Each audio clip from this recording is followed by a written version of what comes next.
Hello everyone, welcome back to my YouTube channel. So आज जो topic हम start करने जा रहे हैं that is hepatic encephalopathy. Hepatic encephalopathy आपने सुना होगा कि जैसे कोई पेशेंट होता है जो बहुत लंबे समय से किसी लीवर डिजीज से सफ़र कर रहा होता है। कोई भी लीवर डिजीज हो सकती है या फिर कोई एक्यूट डिजीज भी लीवर की हो सकती है कि एक्यूट लीवर फेलियर हो गया हो या फिर उसको सिरोसिस जैसी कंडीशन हो। बहुत लंबे समय से वो पर्सन ड्रिंक कर रहा था, देन उसको सिरोसिस हो गया और उसके बाद में जो है वो पर्सन कुछ अजीब सा बिहेवियर करता है, देखने को मिलता है। जैसे कि वो उसका जो कंसंट्रेट करने की पावर होती है वो कम हो जाती है और धीरे धीरे जैसे बहुत इरिटेबल हो जाता है और ना स्पीच जो होती है बोलता बहुत धीरे धीरे बोलने लग जाता है। रात को उसको नींद नहीं आती या फिर और भी बहुत सारे लेथार्जी फील करता है, थकावट फील होती है और एट लास्ट वो कोमा जैसी स्टेज भी आ जाती है। सो ये जो कंडीशन होती है, जो सिरोसिस या फिर लीवर फेलियर वगैरह, इनके बाद में जो कंडीशन होती है जिसमें ये उसकी जो मेंटल कंडीशन देखने को मिलती है उसे हम हेपेटिक एनसेफेलोपैथी के नाम से जानते हैं। सो डिस्कस करते हैं हम। जैसे फर्स्ट ऑफ ऑल डेफिनेशन में है कि इट इज ए न्यूरोसाइकोट्रिक सिंड्रोम। ये जो होता है न्यूरोसाइकेट्रिक सिंड्रोम होता है, मतलब पर्सन जो है मेंटली इसमें अफेक्ट होता है। Occurring in patient with significant liver dysfunction. ये ऐसे पेशेंट्स के अंदर देखने को मिलता है जिनके अंदर चाहे एक्यूट हो चाहे क्रोनिक हो, कुछ ना कुछ लीवर डिसफंक्शंस है, लीवर में कोई ना कोई प्रॉब्लम उस पेशेंट के अंदर है। सो ऐसे ऐसे पेशेंट्स के अंदर जो है ये न्यूरोसाइकोट्रिक सिंड्रोम देखने को मिलता है। क्यों होता है? Due to the accumulation of neurotoxic substance specially ammonia. Neurotoxic जो सब्सटेंसेस होते हैं जैसे कि मोस्टली जो अमोनिया होता है उनकी वजह से। आपको मैं थोड़ा सा बता देती हूँ। जैसे कि हमें पता है कि जो पोर्टल वेन होती है, पोर्टल वेन कहाँ से ब्लड लेती है? जो इम्प्योर ब्लड होता है उसको जैसे स्प्लीन से रेडिया या फिर जो हमारा स्टमक वगैरह होता है या फिर जो हमारी जो इंटेस्टाइन वगैरह होती है, इनसे क्या होती है, सारा जो इम्प्योर ब्लड होता है वो पोर्टल वेन के थ्रू लीवर के अंदर जाता है। लीवर जो है उस ब्लड को डिटॉक्सिफाई वगैरह करती है या फिर उसमें से कुछ इंपॉर्टेंट चीज निकालनी होती है और या फिर कुछ डालना होता है, तो वो सब जो लीवर वहां पे करती है। सो ये सारा ब्लड जो रहता है इसके अंदर कितने सारे टॉक्सिन्स होते हैं, कितनी सारी चीजें होती है। ये सारे टॉक्सिन्स वगैरह कहाँ जा रहे हैं? लीवर में जा रहे हैं। तो लीवर को पूरा काम करना पड़ता है उन सारे टॉक्सिन्स वगैरह को निकालने के लिए, अदरवाइज वो हार्ट के पास जाएंगे और हार्ट से पूरी बॉडी में जा सकते हैं वो टॉक्सिन्स वगैरह। बट अगर लीवर उन टॉक्सिन्स को ना निकाल पाए किसी भी पैथोलॉजी की वजह से, तो उसकी वजह से वो जो टॉक्सिन्स जो होते हैं वो एट लास्ट हमारे ब्रेन तक चले जाते हैं और ब्रेन में जाके कुछ पैथोलॉजीज डेवलप होती हैं। उसकी वजह से पर्सन जो है इस टाइप के जो अब नॉर्मल बिहेवियर है वो शो करता है। ठीक है, ये जो है एक रिवर्सिबल कंडीशन होती है। मतलब अगर आप ये जो जितने भी मतलब कंडीशंस होते हैं इनको वापस सही कर सकते हैं पेशेंट को। जो लीवर फेलियर वगैरह है या फिर पोर्टोसिस्टमिक शंटिंग होती है, मैं आगे डिस्कस करूंगी पोर्टोसिस्टमिक शंटिंग। इनकी वजह से जो है ब्रेन फंक्शंस में जो भी अल्टरनेशंस वगैरह हुई है उनको आप वापस रिवर्ट बैक कर सकते हो पर्सन को, अगर आप टाइमली ट्रीट करो तो। ठीक है, तो यही होता है हमारा हेपेटिक एन्सेफेलोपैथी। अब हेपेटिक एन्सेफेलोपैथी के 3 टाइप्स बताए हैं। 3 टाइप्स में फर्स्ट जो होता है वो एक्यूट होता है। मतलब पर्सन जो है एक्यूट लीवर फेलियर से अगर सफर कर रहा है, अचानक उसके लीवर ने फंक्शन करना बंद कर दिया, फिर इम्प्रॉपर फंक्शनिंग है लीवर की एक्यूट कंडीशन में, ये रैपिडली डेवलप होगा। कोई किसी ना किसी पैथोलॉजी की वजह से रैपिडली ही डेवलप होगा। अचानक देखने को मिलेगा कि लीवर प्रॉपरली काम नहीं कर पा रहा और इसकी हायर मोर्टिलिटी देखने को मिलती है। अगर लीवर अचानक काम नहीं कर पा रहा, मतलब अचानक ये सारे सिम्टम्स आएंगे पेशेंट के अंदर और ये सब जो अल्टर मूड वगैरह, कोमा वगैरह, ये सब चीजें अचानक देखने को मिलेंगी, तो इसके अंदर मोर्टिलिटी के चांसेस भी, मतलब डेथ के चांसेस भी बहुत ज्यादा होते हैं। बट ये इतना ज्यादा कॉमन नहीं है, इतना ज्यादा देखने को नहीं मिलता, बहुत कम पेशेंट्स में ये चीज देखने को मिलती है। दूसरा है टाइप बी। टाइप बी के अंदर होती है बाईपास। मतलब इसके अंदर कुछ कोलेट्रल वेसल्स का फॉर्मेशन होता है, मतलब कुछ न्यू वेसल्स बन जाती हैं। ये जो है पोर्टल जो सर्कुलेशन, हम आगे वाले लेक्चर के अंदर पोर्टल सर्कुलेशन डिस्कस करेंगे, उसके अंदर मैं इसको और भी अच्छे से एक्सप्लेन करूंगी। मैं थोड़ा कोशिश करती हूँ एक्सप्लेन करने की कि पोर्टोसिस्टमिक सेंटिंग क्या होता है। जो पोर्टो मीन्स पोर्टल वेन, ठीक है, और सिस्टमिक मीन्स सिस्टमिक सर्कुलेशन। तो पोर्टल वेन और सिस्टमिक सर्कुलेशन मतलब इंफीरियर वेना केवा वगैरह, इनके अंदर एक डायरेक्टली क्या बन जाता है, एक डायरेक्टली बाईपास बन जाता है जिसे हम शंटिंग कहते हैं। अब उसकी वजह से क्या होता है, पोर्टल वेन से पहले वो ब्लड लीवर के पास जाना था, लीवर के साइनोसॉइड्स वगैरह के पास जाना था, वो उनको प्योरीफाई करते हैं।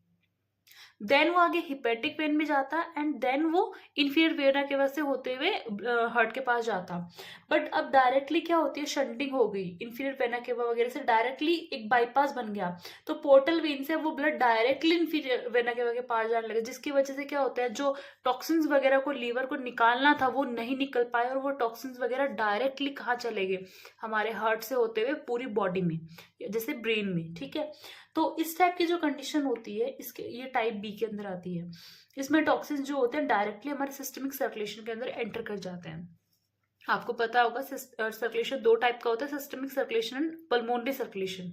पल्मोनरी सर्कुलेशन जहाँ पे लंग्स वगैरह से रिलेटेड हो जाता है, और नीचे सिस्टमिक सर्कुलेशन होता है। ठीक है, फिर होता है टाइप सी। टाइप सी के अंदर जो chronic disease, chronic liver disease होती है उस कंडीशन में, मतलब फॉर एग्जांपल पर्सन बहुत सालों से 10-12 सालों से ड्रिंक कर रहा है, बहुत ज्यादा अल्कोहल कंज्यूम कर रहा है, फिर लास्ट में पता चला कि उसको सिरोसिस जैसी कंडीशन हो गई, मतलब बहुत सालों से वो पर्सन बीमारी से जूझ रहा है, उसके अंदर लास्ट में जाके एट लास्ट उसको ये जो कंडीशन जो होती है मेंटल डिसऑर्डर्स वगैरह, या फिर जो ये कोमा वगैरह, ये जो भी चीजें हैं वो लास्ट में देखने को मिलती हैं। तो ये होता है कि बहुत लंबे समय से वो सफर कर रहा था लीवर डिजीज, और लास्ट के अंदर जाके उसको मेंटल सिम्टम्स भी आने लगे। तो ये सबसे कॉमन जो है यही होता है। ठीक है, मोस्ट कॉमनली यही देखने को मिलता है। फिर हम बात करते हैं पैथोलॉजी की वजह से कि आखिर ये सब होता कैसे है, कि लीवर डिजीज थी फिर लास्ट में मेंटल सिम्टम्स आने लगे, ऐसा कैसे हो सकता है। सो इसे हम थोड़ा एक्सप्लेन करते हैं कि जैसे नॉर्मली जो जैसे अमोनिया वगैरह होता है, मान लो कोई पर्सन कॉन्स्टिपेशन है या फिर खाने वगैरह की वजह से, बहुत सारी चीज़ों की वजह से हमारे गट के अंदर अमोनिया का प्रोडक्शन होता है। ठीक है, ये अमोनिया टॉक्सिक होती है, मतलब ये बॉडी के अंदर अगर डायरेक्टली चली जाए तो बॉडी को डैमेज कर सकती है।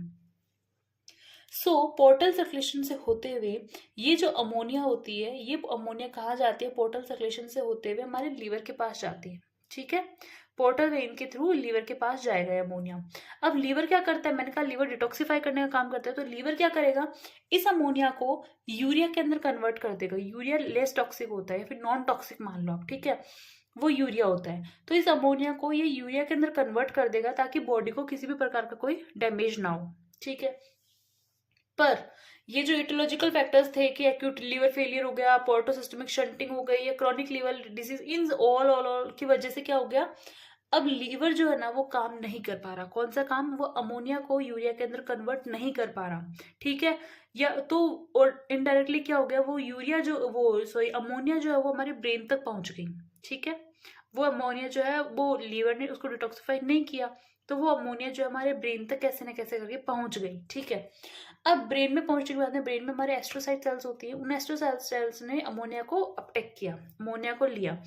अमोनिया को उन्होंने लेते ही अमोनिया को उन्होंने ग्लूटामाइन के अंदर कन्वर्ट कर दिया, और ग्लूटामाइन की वजह से ये जो एस्ट्रोसाइट सेल्स होती है इनके अंदर क्या देखने को मिलता है, इनमें स्वेलिंग आ जाती है, जिसकी वजह से एट लास्ट सेरिब्रल इडिमा देखने को मिलता है। मतलब कहते हैं ना दिमाग में सूजन आ गया, तो वो सेरिब्रल एडिमा ही होता है, ब्रेन में एडिमा देखने को मिलता है।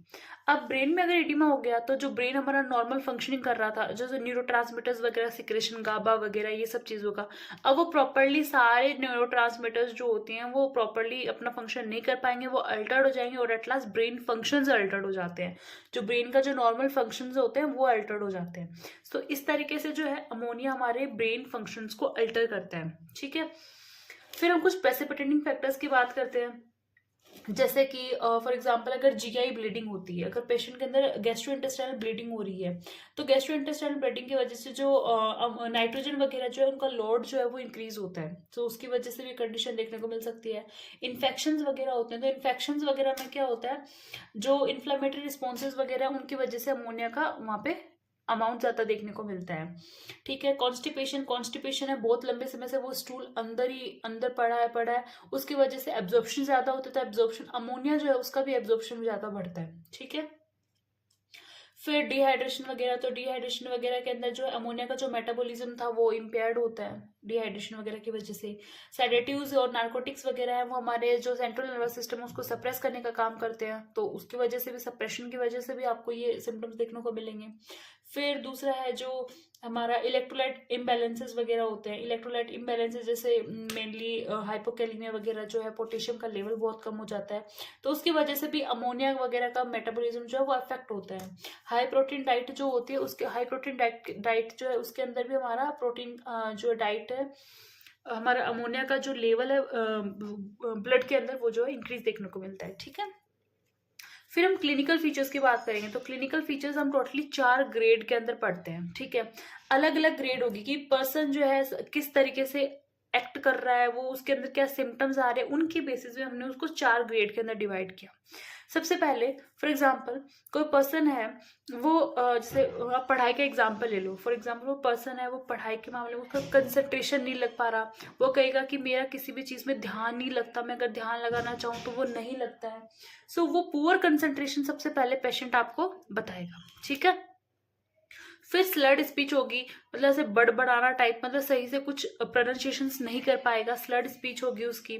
वो बहुत ही ज्यादा इरिटेबल होगा, हर चीज के अंदर पर्सन जो है बहुत ही इरिटेबल हो जाता है, बहुत चिड़चिड़ा हो जाता है।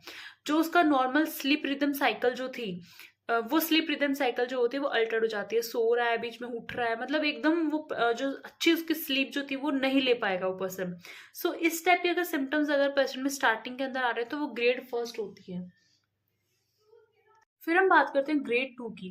सो ग्रेड 2 के अंदर क्या होता है कि पहले पुअर कंसंट्रेशन था, अब क्या होता है वो पर्सन बहुत ज्यादा थकावट फील करता है, एनी टाइम ड्राउजीनेस में रहता है और लेथार्जी रहता है, बहुत थकान रहती है, बहुत चक्कर आते हैं उसको।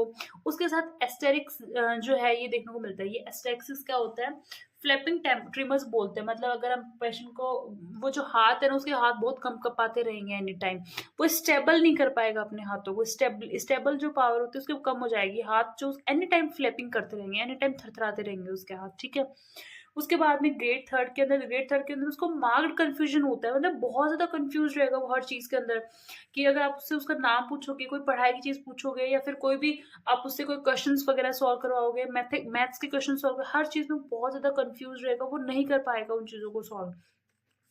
स्टूपर रहेगा एनी टाइम, उसको ऐसे बेहोशी जैसा लगा रहेगा, स्लीपी बट वो पेशेंट जो है एनी टाइम स्लीपी रहेगा, मतलब एनी टाइम ऐसा लगेगा कि वो नींदों के अंदर है, बट अगर आप उसको आवाज दोगे या फिर उसको कोई पेन होगा तो वो उस चीज के लिए रिस्पॉन्ड करेगा।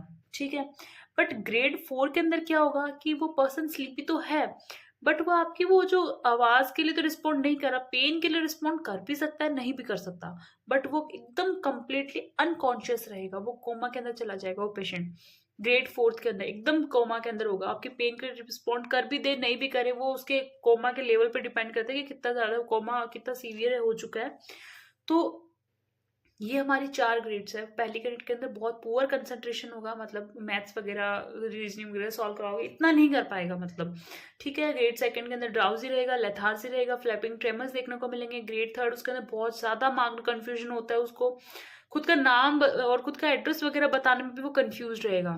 ग्रेड 4 जो है उसके अंदर कोमा वगैरह जैसी कंडीशन देखने को मिलेगी। उसके साथ एक ना एक अलग जो है वो दैट इज फेटर हिपेटिकस। फेटर हिपेटिकस क्या होता है, जैसे हमने बोला पोर्टो सिस्टमिक शंटिंग वगैरह, तो क्या होता है ये जो जैसे इसके अंदर टॉक्सिन वगैरह तो होते ही हैं, तो जो मर कैप्टन होता है ना, मर कैप्टन नाम का एक टॉक्सिन होता है, वो डायरेक्टली हमारे लंग्स के अंदर चला जाता है, और लंग्स के अंदर जाने की वजह से वहां से स्वीटी मस्टी जो ब्रेथ जो होती है एकदम मस्टी स्वीट टेस्ट के ऐसा कुछ ब्रेथ जो होती है हमारे सांस के अंदर, ऐसी स्मेल आती है, दैट इज फेटर हिपेटिकस।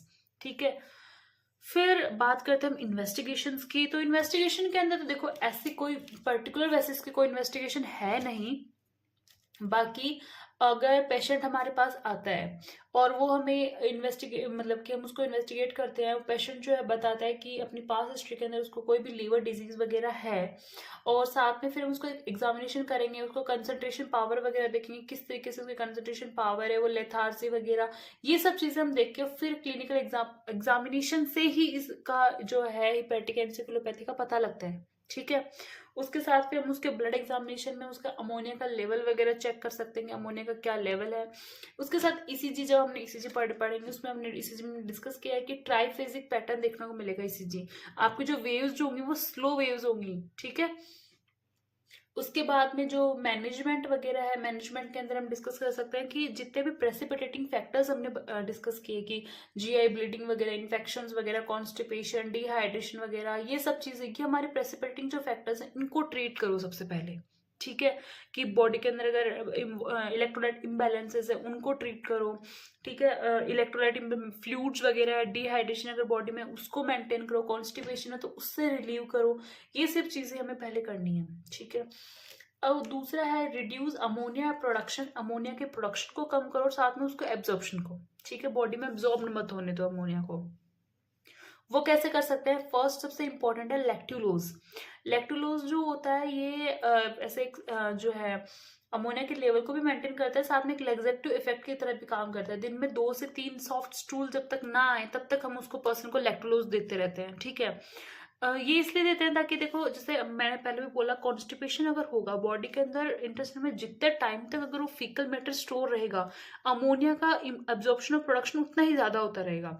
सो हम कोशिश करते हैं कि हम उसको स्टोर होने ही ना दें, मतलब इंटेस्टाइन के अंदर उसको एक्यूमुलेट होने ही ना दें स्टूल को, हम उसे रिलीज मतलब बाहर की तरफ डिफिकेट करते रहें। तो दिन में जब तक 2 से 3 बार स्टूल डिफिकेट ना हो तब तक हम लैक्टोलोज की मात्रा उसको देते रहेंगे, ठीक है।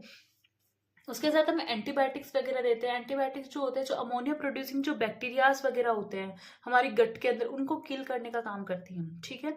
तो अमोनिया प्रोड्यूसिंग बैक्टीरियाज ही जब बॉडी के अंदर नहीं रहेंगी, उन्हीं को जब हमने किल कर दिया तो अमोनिया प्रोड्यूस नहीं होगी। स्लो इसलिए एंटीबायोटिक जो है यूजफुल होते हैं, इसमें रिफेक्सिमीन या फिर नियोमाइसिन वगैरह इनको यूज किया जाता है, ठीक है। उसके साथ हमने बोला कि प्रोटीन का इंटेक जो है, डाइट के अंदर प्रोटीन का इंटेक कम करेंगे, क्योंकि प्रोटीन का इंटेक जितना ज़्यादा बढ़ेगा अमोनिया का प्रोडक्शन भी उतना ही ज़्यादा होगा, तो प्रोटीन का इंटेक कम करेंगे डाइट के अंदर।